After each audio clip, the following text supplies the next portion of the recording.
Ya, selamat siang teman-teman. Salam sejahtera bagi kita semua. Sebelum nonton video ini, mari kita cuci tangan terlebih dahulu untuk menerapkan pola hidup sehat dan protokol kesehatan dalam menyambut masa new normal. Nah, di video kali ini kita akan membahas tentang vintage. Ya, kenapa saya mengambil topik vintage?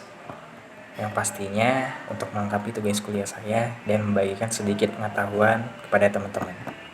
Oke, sebenarnya vintage itu apa sih?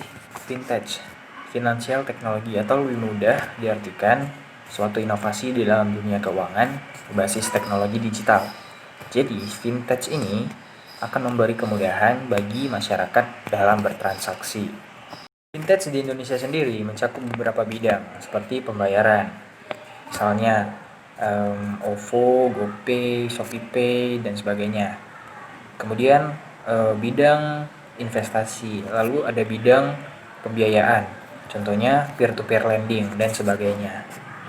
Manfaat vintage sendiri bagi masyarakat ialah mempermudah layanan finansial.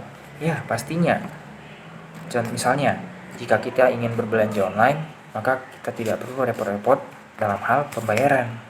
Kita bisa memanfaatkan vintage jika kita berbelanja di sebuah e-commerce. Contoh, kita memesan sebuah barang yang kita suka, maka untuk membayarnya kita bisa melakukan di mana saja melalui vintage dengan OVO, GoPay, ShopeePay, dan sebagainya, tanpa harus menarik uang terlebih dahulu dari saldo bank kita lalu pergi ke Alfamart maupun Indomaret untuk membayar barang yang kita pesan. Contohnya jika kita berbelanja melalui Shopee, ya, terdapat pilihan metode pembayaran, bisa melalui Alfamart maupun Indomaret. Kita bisa memanfaatkan vintage jika kita berbelanja di sebuah e-commerce. Contoh, jika kita memesan barang yang kita suka, maka untuk membayarnya kita bisa melakukan melalui vintage dengan OVO, GoPay, ShopeePay, dan sebagainya, tanpa harus menarik uang terlebih dahulu dari arah saldo bank kita, lalu kita pergi ke Indomaret ataupun Alfamart untuk membayarnya. Contoh saja, misalnya kita berbelanja di e-commerce Shopee. Nah, Shopee memberikan beberapa metode yang dapat kita pilih untuk melakukan pembayaran. Misalnya saja melalui Alfamart maupun Indomaret. Nah, melalui vintage kita dapat dimudahkan karena kita dapat membayarnya tanpa harus pergi ke Alfamart maupun Indomaret. Kita dapat melakukannya di rumah, di kamar, di mana saja melalui gadget kita. Selanjutnya, manfaat vintage bagi perusahaan khususnya dalam hal pembiayaan, seperti peer-to-peer lending, di mana bunga yang dibebankan relatif lebih kecil dikarenakan sifatnya adalah bagi hasil dan fokusnya pada perusahaan adalah pada startup-nya atau perkembangan perusahaan baru. Nah, dari penjelasan saya tadi muncul beberapa pertanyaan. Yang pertama adalah bagaimana peluang vintage di tengah pandemi COVID-19 ini? Lalu yang kedua, setelah pandemi COVID-19 ini berakhir, kira-kira vintage bidang apa yang akan maju ataupun berkembang? Oke, kita akan membahasnya.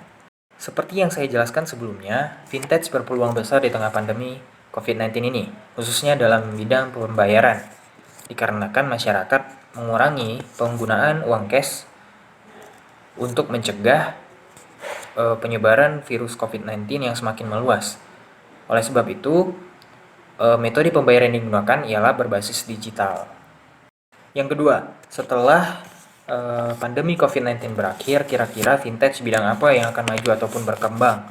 Jika dari pemahaman saya sendiri, menurut saya bidang vintage yang akan berkembang nantinya setelah pandemi ini berakhir adalah vintage yang di bidang pembayaran. Mengapa?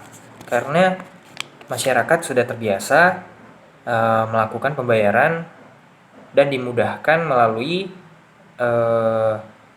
teknologi digital, melalui vintage.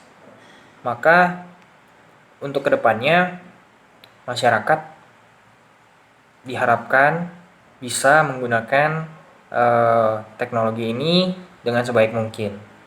Dengan menggunakan pembayaran digital ini, kita hanya perlu melakukan top up untuk e-wallet kita atau dompet digital kita, dan pembayaran dapat kita lakukan langsung di mana saja, kapanpun, dimanapun, tanpa harus repot-repot. Jadi itu adalah kemudahan yang diberikan vintage bagi masyarakat, sehingga masyarakat merasa dimudahkan, sehingga kedepannya